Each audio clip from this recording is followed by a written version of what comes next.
Hi guys, hope you're all okay. Welcome back to the channel. Thanks for joining me today for another video. So we are fast approaching the end of the Easter bank holiday weekend now. Unfortunately, all good things come to an end. The weather's been amazing, and I just thought I'd give you a little bit of an update on what I got up to over the weekend radio wise. So first thing, Sunday, Easter Sunday, I went to Werneth Low, which is my local high ground. I'm sure you all know this by now, and put out a few calls on 2 and 70. Now, it was a little bit quiet. I got 4 or 5 stations in the log. A little bit of a long distance station up to Cumbria, which wasn't too bad. But yeah, all in all, a little bit quiet. There was a few SOTA stations knocking around, but it was a little bit quiet. And I think possibly everyone was in the beer garden. So yeah, had an hour up on Werneth Low doing a little bit of mobile work. And here's what we got. The mobile station, go ahead again, please. Yep, Mike 3, Hotel Yankee. Mike 3, Hotel Yankee, G4Z or I Portable.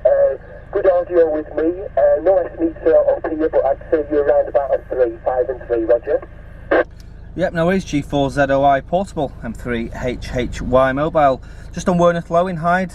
Yeah, you're about 5 and 9 up here, 5 and 9, no worries at all. What's your location? The location is Kirby Mirror, Lima Delta 049, on the Furnace Peninsula, South Cumbria. Could you go again with your location, please? My name's Dean, by the way. Delta Echo, November Echo, Roger. Yep, no worries, Dean. The QTH this side is Werneth Low in Hyde. It's a little spot of high ground just outside Stockport on Hyde. Roger. Okay, I've got that Werneth Low outside of Stockport. Stockport, I think you said. Yeah.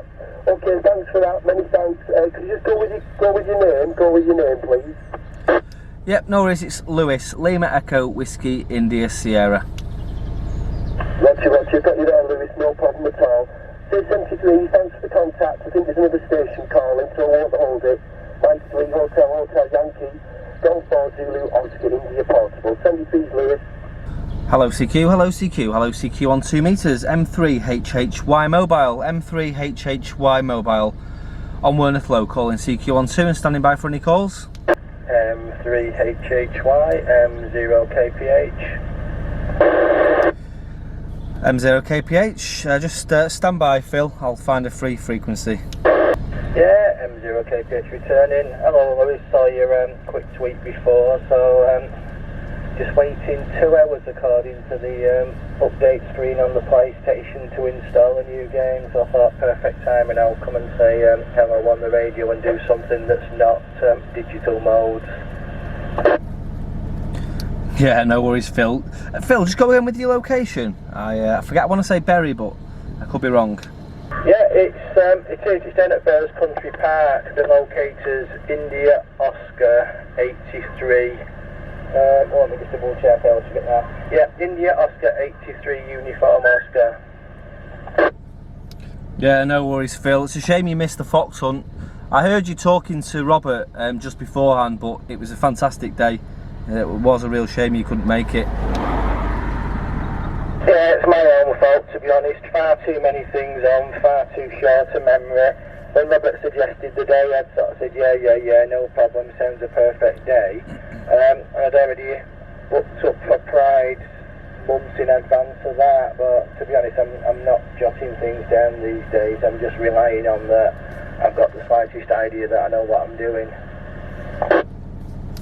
Yeah, I'm the same. I was actually working, but I swapped it. Picked a decent time to come out, so I'm gonna have a whiz round the band in a minute and just see who else is knocking about. I've just got G0ZOI Portable. He was up in Cumbria, and just as we cleared S20, I had another one on there. So it looks like there's quite a few out there today, which is good.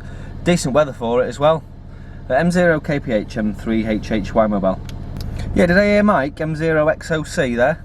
It is indeed, yes. So we're doing, mate. Not heard you in a while. I can't stick around. I just thought I'd pop in and say hello to you. Total end stop into Wigan. Yep, no worries, Mike. Great to speak to you. It's been a long time. Hope you're okay. Yeah, end stopping up here to Werneth Low as well in Hyde. No issues at all there. But yeah, great to speak to you again. Hope you're doing okay. And yeah, thanks for joining in. appreciate you can't stop on, so I'll just pass it back to you if you want to make that your final, and before I go back to Phil. Yeah, okay, mate. Yeah, no problem. What are you running there? It's nice and clear. Yeah, it's a Retivis RT90, Retivis Romeo Tango 90. It's a dual bander, dual modes, 270, and analog and DMR. Hey, well, I would never have put it as being one of them. You know, it's, the audio, honest, it's fantastic. So feather in your cap there, Lewis, definitely. I'll leave you with it. Sounds like you're having fun. I've got to take me dog out. I've got a big German Shepherd. Yeah, no worries, Mike. Well, cheers for that. Appreciate that anyway. Hope you enjoy the walk with the dog. Certainly nice weather for it anyway. 7-3 for now, and we'll catch you further down the log. And Phil, cheers for coming back to the call, and I really appreciate it, and we'll catch you further down the log. M0KPH M3HHY mobile. Okay, so after a few short QSOs, there wasn't much going on. I decided to get the drone out and have a little bit of a fly around Werneth Low. It's really scenic up here. Can't go too high because it's right on the edge of a no-fly zone, being close to the approach to Manchester Airport, so kept the drone really low and had a decent look around some of the scenery. So I'll let you see that now.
So after putting a couple of last calls out, there wasn't really much going on, so I decided to come home and make a quarter wave ground plane antenna for 2 meters. I did make one of these a while ago, and I have shown you the 70 centimeter version I made. The 2 meter one I made a while ago, I walked into. They are quite delicate and ended up destroying it, so I thought I'd make another one. Now, the parts that you need are really simple. You just need a PL259 chassis mount, a couple of machine screws and bolts and washers, some ring connectors, and some 12 gauge copper wire, and it's as simple as that. And this took me around half an hour to make. So first things first is get the measurements for this antenna. So there's a really simple calculation for getting measurements for these antennas. So I wanted one for 145 megahertz. So what you do is you divide 234 by 145. So 234 by the 145 megahertz, and that will give you the length of your radials in feet. And you just times that by 12, and then that will give you the measurement in inches. So in this case, for 145 megahertz, the radials and the elements are 19.3 inches. So that's really simple, and that's probably the most complicated bit in making the antenna. So what I did first was just got some of the 12 gauge wire. You can get this really cheap off the internet, and I just cut out some rough 20 inch lengths. Now, as you can see here, they're really curved because it's been on a roll, and the easiest way to straighten these is to put one end in the chuck of a drill, the other end in a pair of pliers, and just pull it tight and wind the drill. And in a matter of seconds, the lengths of wire will become completely straight, as you can see here. And that made it then easier to line these up on a cutting board with a tape measure and cut them to exactly 19.3 inches. And you can see there they're all a uniform length. So the next step is to get the chassis mount, and all I've done here is just use the machine bolts and little nuts. there to tighten these ring connectors onto the pre-drilled holes on the chassis mount like so. And I've just bent these at a slight angle, like a 45-degree angle. You can tweak this later on in the design, but you can see this is just really simple to make, and there's just a view underneath there. Now make sure when you bend them down 45 degrees you bend them towards away from the center element of the plug, because you're going to be using that to solder the driven element into place. So this is what I've done first, and I've just secured it. Well, I say secured it. I've just hidden the solder with a little bit of heat shrink tube in there just to tidy things up. But that's the driven element of the antenna put straight into the connector, and that's soldered in place. And then all that's left to do is to crimp each of the elements, the radials, into the spade connectors real tight. And once they're crimped really tight with a pair of pliers, they're not going to go anywhere. And it's as simple as that. All you need to do is then plug some coax into the bottom, and away you go. So as you can see here, I've mounted this on some PVC pipe. Make sure you don't use a metal pipe, because it's conductive. So what we'll do is we'll just put a couple of calls out and see who comes back. Homebrew antenna, M3HHY in Stockport.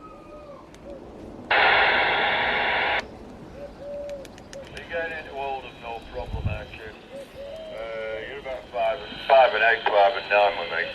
Ain't got a problem. Go 6. I'm all going by the way. I'm in Shad. Hold on. Go 6, Mike Sierra, now clear. Yeah, G6 MMS. No worries. Thanks very much. That's all right into Oldham. That. Just made a quarter wave ground plane. Just testing it out. Cheers. Any other stations on frequency? M3HHY. Yeah, the M7 station. Just go again. M3HHY. Yeah, Mike 7 RJL Lewis. It's wrong, ain't you? Oh, hi Ron, do you want to just go to 525 a second? Yeah, Roger. Yeah, M7 RJL, M3HHY. M3HH. Hi Lewis, yeah, sorry, mobile mate, so yeah, back to you. Yeah, no worries Ron, I've just made a little quarter wave ground plane for 2 metres, so I'm just testing it out. I went up the hill before and there wasn't much going on, so I thought I'd come back and make a homemade antenna. It's working well. What's your location? Yeah, just at the Pyramid Port with Stockport. You're banging out there, Lewis, quite a lot. It's working well, mate, yeah? Back to you. Yeah, no worries. Just done a Bofeng UV5X, just on 5, well, probably around 4 watts on VHF, just into this antenna. Well, cheers Ron, appreciate the call there. I'll say 7.3 and we'll catch you further down. Yeah, Roger Lewis, take care mate, yeah, like I say, signal is absolutely fantastic, speak to you soon, 7-3 mate. Yeah, great stuff Ron, 7.3, M3HHY. Okay, so within 5 minutes there, or less than 5 minutes, you can see we've got 2 local stations come back, so that's not bad at all. So yeah, I hope this inspired you to make one of these quarter wave antennas. They're so simple to make. I've made one for UHF before. I've also made one for ADS-B for my radar box as well, and they just work so well. It's great, and if you get your measurements exactly right to the millimetre, you don't really need to SWR it. Just check it with a multimeter to make sure there's no shorts, and you're good to go. So another couple of little projects I had going on over the Easter weekend. Firstly is this frame, which I've mounted some old vintage QSL cards here. So I think radio history is quite important to me, and these are some old Manchester QSL cards ranging from the late 1920s to the 1970s. Most of these are around the 1950s, but I just think these are a great little piece of history that I've accumulated over the past few months, and I just thought it'd be nice to display them in the shack. It's easy to lose stuff like this, and it's gone forever. So these are on pride of place in the shack now of all these QSL cards of Manchester radio amateurs. So if anybody recognises any of the call signs here, or if you own one of these call signs, then drop me a comment in the box below. It'd be good to get in touch. But yeah, I just thought it was a nice way of preserving that Manchester radio history, or local to Manchester. So yeah, I've got a few more QSL cards which I'll probably do a similar thing with further down the line. And then lastly, you can see I've got something on the 3D printer here. I'm actually 3D printing a case here for my Pi-Star hotspot, which Ian kindly gifted to me, G6 OSV. Really great guy. We met up and he gave me this surplus hotspot, and I'm just sort of getting to grips with it really. I've had a bit of a play around with it, got it configured and heard a couple of bits on it, so I'm looking forward to actually sitting down properly with this. But I thought the best thing to do would make a case. So this is the first draft. when this is printed, I'll make some measurements and see if we need to do any tweaks, and then just print a second one if there is any tweaks that need making. And there is going to be an accompanying lid with it as well. And I'm also going to make a bit of a bezel for the screen that comes with this. Ian very kindly upgraded the screen to a much bigger one for me. So yeah, shout out to Ian there at G6OSV, really appreciate that. Yeah, watch this space on that one. I also went to a recording studio with Martin Zero in Bradford called Prospect Studios. The guys were amazing there, really made us feel welcome, and we had a bit of a play around with some of the equipment that was there. There was a full recording studio and a mixing desk, and this amazing Nord Electro 6D, which had a bit of a tinker on. The sound on the video doesn't do it justice, but the quality of the sound out of this thing was amazing, so I'll just leave you with a little clip of that.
Okay guys, so that was Easter bank holiday, back to work tomorrow.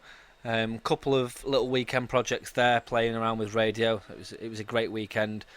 And yeah, stay tuned on the channel, got plenty more stuff coming up this week guys, loads of stuff to review and some other bits and pieces. And I've also got some radio documentaries coming as well, no less than 12 I've committed myself to, so stay tuned for those. Alright guys, if you enjoyed this video, give it a thumbs up. If you haven't already subscribed, hit the subscribe button, and any comments, suggestions or questions, drop them in the box below. And all that's left to say is 7-3. Catch you in the next one. Cheers.